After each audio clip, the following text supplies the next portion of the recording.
ఈ బెల్ట్ షాపుల మద్యం తాగడం కాదా? ఈ రవాణా శాఖకు సంబంధించిన అధికారుల యొక్క నిర్లక్ష్యం కాదా? వీటన్నిటికీ చంద్రబాబు నాయుడు సమాధానం చెప్పడా?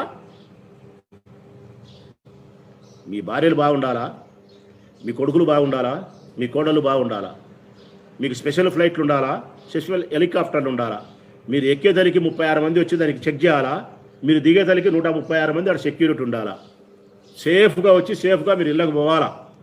మంత్రులు, ముఖ్యమంత్రులు, డిప్యూటీ సీఎంలు, ప్రజలు మాత్రం ఖాళీ బూడిద కావాలా బస్సులలో. లేదంటే తాగి తాగి లివర్ పాడైపోయి దవాఖానలో సావాల వాడు. అది లేదంటే శ్రమ చేసిన డబ్బును మీ ముండ మోపించి అప్పులు చేసుకొని అప్పులతో అల్లాడిపోవాల వాడు. కనికరం లేని దుర్మార్గమైన ప్రభుత్వం ఈ ప్రభుత్వం. దున్నపోతు మీద వాన కురిసినట్టుంది. మేము ఎన్నిసార్లు చెప్పిన వీళ్ళు వినడంలే. మద్యం పాలసీ సక్రమంగా లేదు ఈ రాష్ట్రంలో.